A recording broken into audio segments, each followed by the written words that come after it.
אוקיי, שלום, אני דניאל. אני מהקהילה מצליחה IG אונליין. המדריך מיועד אך ורק לקהילת IG אונליין, מכיוון שיש פה חדרים שאין בקהילות אחרות, במנדים של הקהילות אחרות. אוקיי, ועכשיו לפני שנתחיל במדריך, אני רוצה להבהיר שאי אפשר להשתמש במדריך בלי גישת צ'אנל אדמין.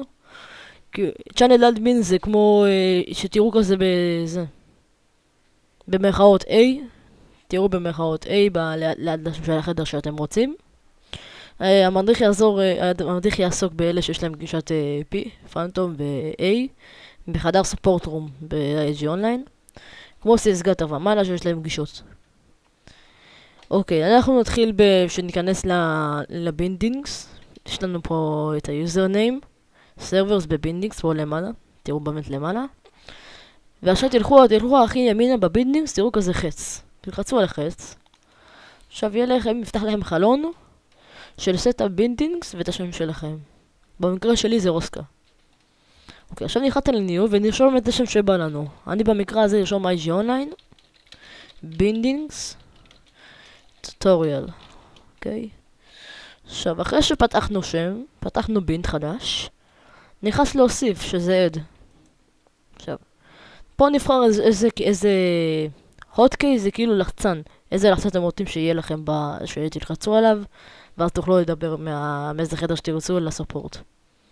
מאיזה חדר שבא לכם. אני אשים על הגלגלת. בחירה שלי, אני אשים על הגלגלת. כפי שאתם רואים ב-PTT, זה לא קשור, ה-PTT Advanced, זה פשוט שאתם תדברו והם ישמעו אתכם. עכשיו אני נלחץ על אוקיי.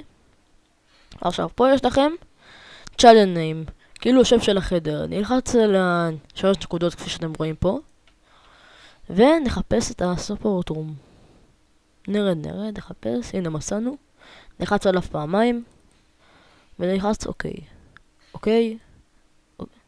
עכשיו רואים שפתחנו בינד חדש. עם הלחצן של הגלגלת אצלי. PTT שאתם תדברו והם ישמעו. ולחדר IG אונליין ספורט רום. עכשיו נלחץ אוקיי. וכפי שאתם רואים, יתווסף לנו פה IG אונליין בינדינגס טוטוריאל. יתווסף לכם הבינדינגס. עכשיו אם אתם תלחצו עליו ותלחצו על הלחצן שתראו, תדברו, תראו שהוא ישמע אתכם. לדוגמה, נובי, אתה שומע אותי? נובי, תשלח לי הודעה אם אתה שומע אותי. אתם שמים לב? אוקיי, עכשיו הוא שומע אותי. אוקיי. עד כאן המדריך, כפי שאתם רואים, הוא שומע, אני מדבר, הוא יכול לתקשר איתי, לבעיות, עזרות, כל מיני דברים. איך שבא לכם. עד כאן המדריך של רוסקה מ-IG אונליין. תודה ולהתראות. יום טוב.